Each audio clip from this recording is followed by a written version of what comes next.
Good morning to all students. कल आपको हमने electric potential due to a point charge पढ़ाया था और कल जो हमने आपको पढ़ाया शायद आपको इजी भी समझ में आया होगा और आपने उसका रिवीजन भी किया होगा और आप उससे रिलेटेड न्यूमेरिकल भी किए होंगे, मुझे उम्मीद है। और आगे आते हैं। आज जो हेडिंग पड़ेगी वो पड़ेगी electric potential due to an electric dipole on axial position और फिर इक्वेटोरियल पोजीशन, दोनों आज ही करेंगे। और ये आपको बहुत इजी वे समझ आ जाएगा क्योंकि आपने पहले चैप्टर में वैद्युत क्षेत्र की तीव्रता निकाली होगी इलेक्ट्रिक डाइपोल के कारण अच्छी और निरक्षीय स्थिति में। सेम टू सेम वैसा ही है, बट इसमें केवल डिफरेंस क्या होता है, वहाँ पे इलेक्ट्रिक फील्ड जो होती है वो एक वेक्टर क्वांटिटी होती है जो अपना एक अलग रोल अदा करती है, और यहाँ पे जो इलेक्ट्रिक पोटेंशियल होता है वो एक स्केलर क्वांटिटी होने के कारण ये अपना एक अलग रोल अदा करती है। ठीक है, लेकिन डेरिवेशन आप देखते रहिए। अगर आपको वैद्युत क्षेत्र की तीव्रता का डेरिवेशन नहीं आया है तो भी इजी वे आ जाएगा, और अगर आया है तो और अच्छी बात है। क्लियर? तो हेडिंग पड़ेगी वैद्युत द्विध्रुव के कारण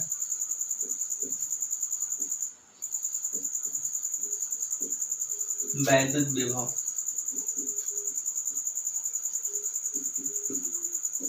ये हेडिंग है, वैद्युत द्विध्रुव के कारण वैद्युत विभव। पहला किस स्थिति में?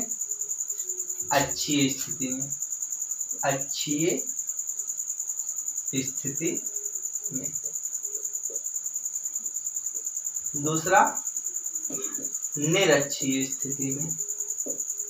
निरक्षीय स्थिति में। तीसरा आपका क्या पड़ेगा? थीटा स्थिति में,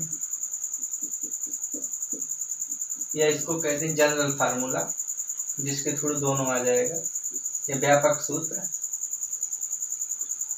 ठीक, तो हम लोग पहले किसका करेंगे? अक्षीय स्थिति का, फिर निरक्षीय स्थिति का करेंगे और फिर थीटा स्थिति में। तो हम बार बार हेडिंग पूरा नहीं लिखेंगे, हेडिंग यही रहेगी वैद्युत द्विध्रुव के कारण अक्षीय स्थिति में वैद्युत विभव।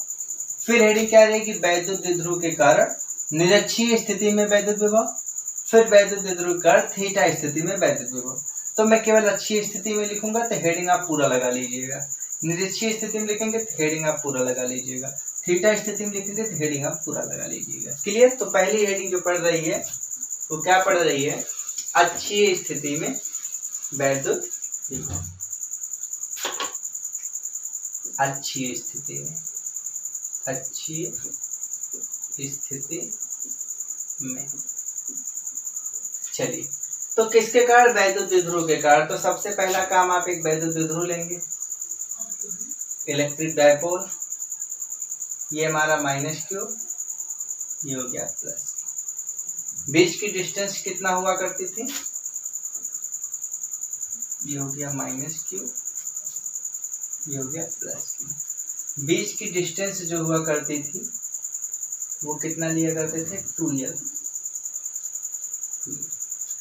इन दोनों के मिड पॉइंट पर अगर एक बिंदु C ले लें, ये इसका नाम A कर देते हैं, इसका नाम B कर देते हैं, और इसके मिड पॉइंट पे एक बिंदु C कर देते हैं, तो जो डिस्टेंस होगी वो होगी l यहाँ से यहाँ तक, और ये भी क्या होगी?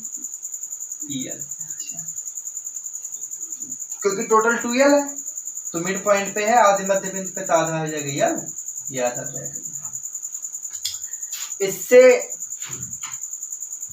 अब देखना, C से यहाँ पे जिस एक्सिस में हमारा वैद्युत द्विध्रुव है उसी एक्सिस में एक पॉइंट P है जिस पर हमको वैद्युत विभव ज्ञात करना है। जिस पर हमको क्या ज्ञात करना है? वैद्युत विभव ज्ञात करना है। और इस बिंदु मिड पॉइंट बिंदु C से इस P के बीच की दूरी मान लेते हैं स्मॉल। क्लियर। इसी से बिंदु P के बीच की दूरी मान लेते हैं स्मॉल r। क्लियर है, यहाँ तक का पिक्चर क्लियर है। अब हमको कुछ करना नहीं है, हमको बिंदु P पे क्या निकालना है, वैद्युत विभव। बिंदु P पे क्या निकालना है, वैद्युत विभव। और बिंदु P पे वैद्युत विभव अगर निकालना है तो A के कारण पहले वैद्युत विभव, फिर B के कारण वैद्युत विभव, और अदिश राशि होने के कारण जैसा चार्ज का नेगेटिव है तो नेगेटिव रखा जाएगा, याद होगा, सॉरी यहाँ पे नेगेटिव यहाँ पे पॉजिटिव करना पड़ेगा, गलत हो गया है।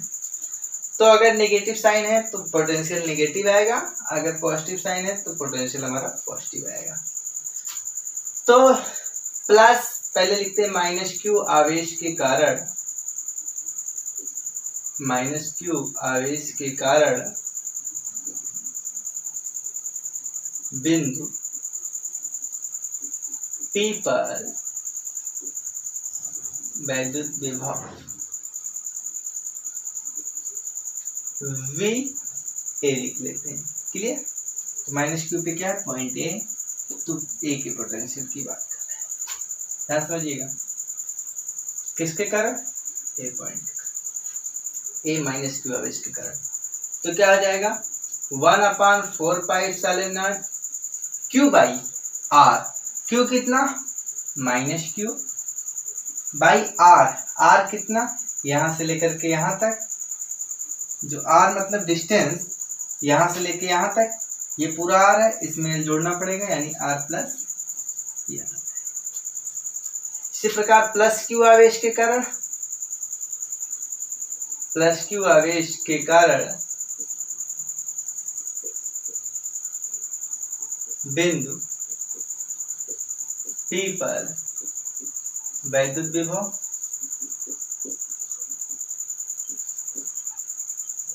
तो क्या हो जाएगा, V equal to 1/4 pi epsilon naught. Q कितना, प्लस Q है तो प्लस Q, बाई R कितना, R इतना है, देखो ध्यान से, पूरा R, पूरे R में से R यहाँ तक का यल घटाना पड़ेगा, यानी R माइनस यल। समझ में आया कि नहीं आया। बिंदु P पर तो हम लिखते हैं परिणामी विद्युत विभव, परिणामी विद्युत विभव बिंदु P पर, परिणामी वैद्युत विभव तो क्या हो जाएगा, V इक्वल टू VA और प्लस VB। क्लियर। तो दोनों को जोड़ना है, तो देखिए ये कॉमन है, 1/4 पाई एप्सिलॉन नॉट कॉमन, और Q भी कॉमन है, और यहाँ पे अंदर में जो पिक्चर बनेगा -1/R प्लस यल, और फिर प्लस 1/R माइनस यल, ये पिक्चर में बचेगा। क्लियर।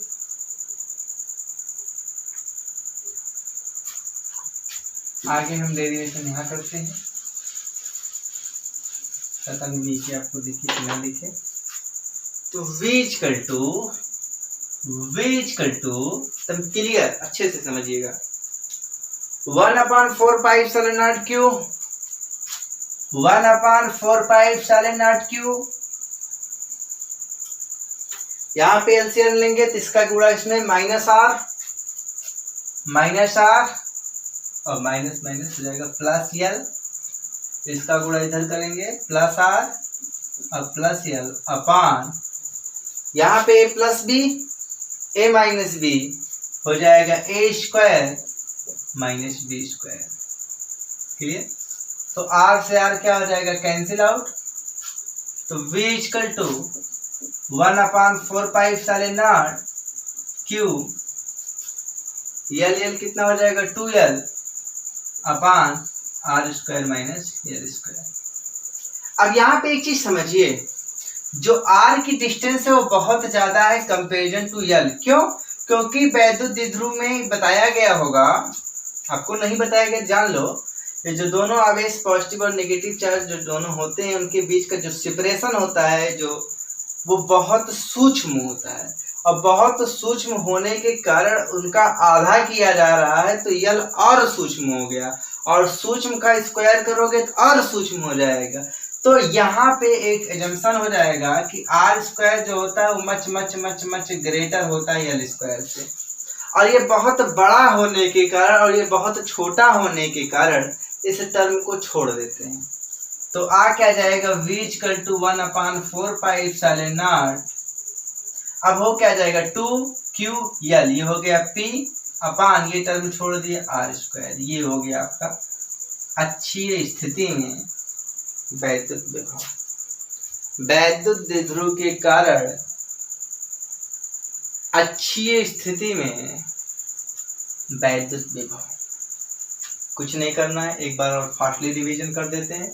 यहाँ पे -q, यहाँ पे +q, दोनों के बीच का डिस्टेंस 2l, मिड पॉइंट पे c, तो यल। इस c से स्मॉल r दूरी पर एक बिंदु P है जिस पर वैद्युत विभव को फाइंड आउट करना है, रिजल्टेंट। क्लियर? तो ये अब पहले इसके कारण वैद्युत विभव निकालेंगे, इसके कारण वैद्युत विभव निकालेंगे, या हम परिणामी निकालने के लिए जोड़ लेंगे और जोड़ करके ये ला देंगे। ठीक, स्क्रीनशॉट ले लेंगे, फिर आगे बढ़ेंगे।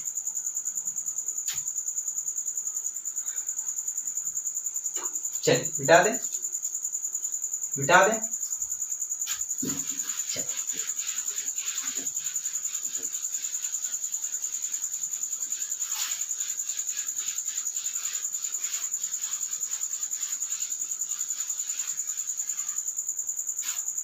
अब क्या चाहिए हमको,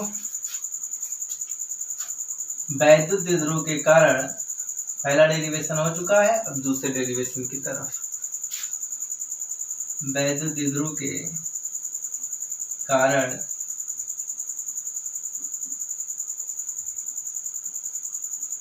निरक्षीय स्थिति में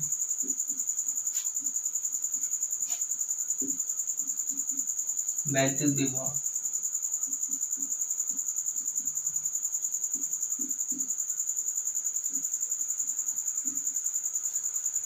अब की बात वो अच्छी था, अब की बात निरक्षीय है। इसके फिगर को बहुत आराम से समझेंगे, इजी वे आपको आ जाएगा। ठीक है, देखिएगा करते क्या है, करते कुछ नहीं है। यहाँ पे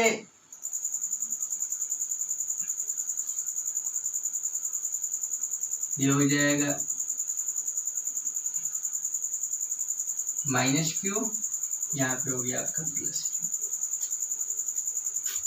मिड पॉइंट पे c हुआ करता था, c हो गया, और यहाँ से इसकी दूरी l, यहाँ से इसकी दूरी l, और पूरी दूरी हो जाएगी 2l। क्लियर? इतना पिक्चर पहले भी बनाए थे, इतना पिक्चर अब की बार भी बना है। जैसे अच्छी में जितना बनाए थे उतना हमने निरक्षीय में बना दिया। अब C से स्मॉल r दूरी पर एक पॉइंट P था, वो अच्छी स्थिति में एक्सिस में। अब की बार परपेंडिकुलर होगा जस्ट, तो परपेंडिकुलर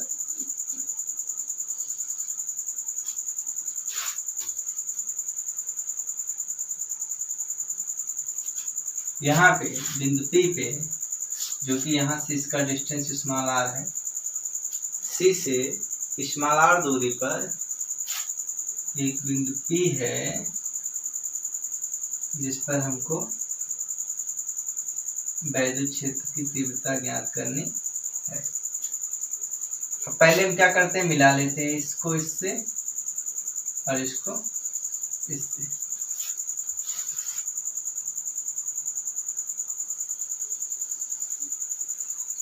चलिए, ये डिस्टेंस यहाँ तक का r है।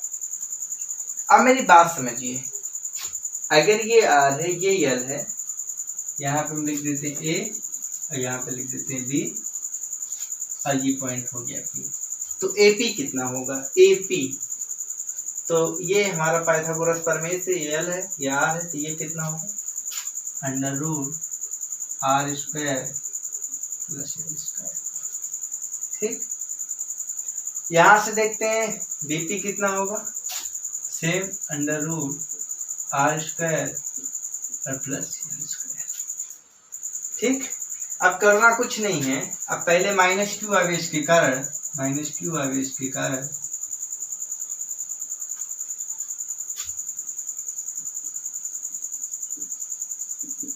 बिंदु P पर वैद्युत विभव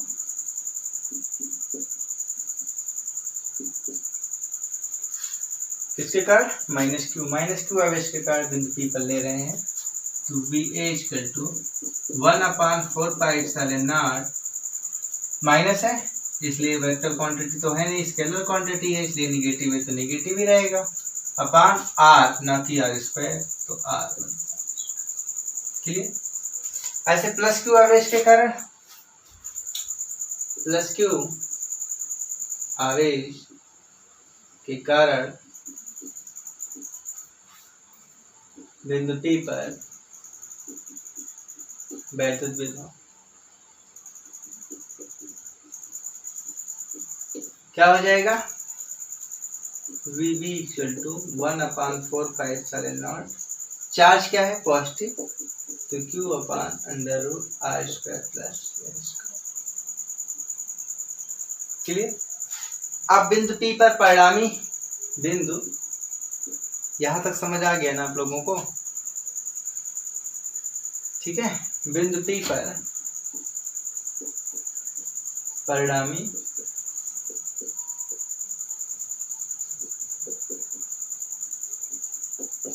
बहुत सीरियस होके नहीं पढ़ना है, केवल ध्यान लगाए रहिए कोई चीज मिस ना हो, ठीक है। अब बहुत कठिन चीज नहीं है कि नहीं आएगा, बहुत इजी चीज है। V equal to VA plus VB जोड़ दो। अब मेरी बात समझिए, क्या हम लिखें एक लाइन 1/4πε0 1/4π√r², यहाँ प्लस क्यू यहाँ माइनस क्यू यहाँ प्लस क्यू, बस इतने अंतर है। तो सोचो अगर +2 -2 होता है तो जोड़ने पे क्या आता है 0, इसलिए यहाँ पे पोटेंशियल क्या आ जाएगा, ये चीज आपने देख ली। पोटेंशियल क्या आएगा, निरक्षीय स्थिति में 0 आएगा। निरक्षीय स्थिति में जो पोटेंशियल आएगा वो आपका क्या आएगा 0 आएगा। यहाँ पे केवल एक चीज आप ध्यान रखिएगा,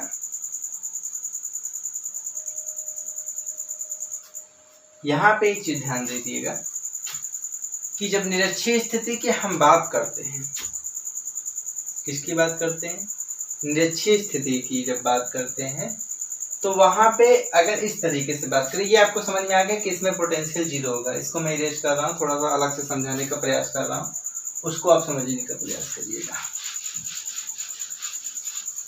ये डेरिवेशन आपको आ गया होगा, आप लिख लिए होंगे। अब जो मैं आगे समझाने चल रहा हूँ आप उस पर बहुत फोकस करेंगे, ठीक है। जैसे मान लीजिए ये माइनस क्यू है, ये प्लस क्यू, ये पॉइंट P। अगर हम बात करें यहाँ पे वैद्युत विभव क्या हो गया 0 हो गया। ऐसे अगर हम नीचे P' या PP' की बात करें तो यहाँ पर भी वैद्युत विभव क्या होगा 0 होगा, यहाँ पे भी वैद्युत विभव 0 होगा। अगर मैं यहाँ की बात करूँ, यहाँ की बात करूँ, यहाँ की तो विभव 0 होगा कि नहीं होगा। अगर मैं ये पॉइंट P यहाँ लूँ, यहाँ लूँ तो हर एक पॉइंट पर, यानी निरक्षीय स्थिति में प्रत्येक बिंदु पर विभव क्या हो रहा है 0 हो रहा है। प्रत्येक बिंदु पर, यही नोट करने वाली बात है, ये नोट आप बहुत ध्यान से सुनिए कि निरक्षीय स्थिति में हो क्या रहा है, प्रत्येक बिंदु पर विभव क्या हो रहा है 0 हो रहा है। अगर आप दूसरा एक आइडिया लगाएं, अगर यहाँ पे एक ऐसे डिस्क टाइप, ना कि सर्किल नहीं मैं कह रहा हूँ, जैसे इसी के ऊपर एक CD प्लेयर का जो कैसेट आता था पहले, वो कैसेट अगर मैं यहाँ पे ऐसे गोल रिंग टाइप में रख दूं, पूरा उसके प्रत्येक बिंदु पे ऐसे गोल सा होगा वो, अरे वो ऐसे गोल सा पूरा होगा ना, तो उसके प्रत्येक बिंदु पे ऐसे खड़ा होगा ना, पूरा प्रत्येक बिंदु पर हमारा जो निरक्षीय स्थिति में विभव होता है वो 0 होता है। तो ये था अक्षीय और निरक्षीय का डेरिवेशन। अब जो थर्ड आता है वो आता है थीटा स्थिति में, जो कि बहुत ही बेहतरीन डेरिवेशन है, उसको हम अगले वीडियो में करना चाहेंगे। ये वीडियो हम यहीं पे रोकना चाहेंगे। और अगर आप लोगों को अच्छा लग रहा है तो वीडियो को थोड़ा सा लाइक कर दें। और सबसे अच्छी चीज़ है, अगर आपको कोई चीज़ नहीं समझ में आ रही है तो आप पूछ सकते हैं, लेकिन यह है कि मेहनत करिए और फिजिक्स को मेहनत से समझने का प्रयास करिए। कॉन्सेप्चुअल होता है, अगर आप कॉन्सेप्ट पकड़ेंगे तो आप एक अच्छा स्कोर कर सकेंगे, आप एक अच्छा नॉलेज ले सकेंगे, ठीक है। और साथ में कुछ कंपटीशन के क्वेश्चन भी करते रहिए, ठीक है। धन्यवाद।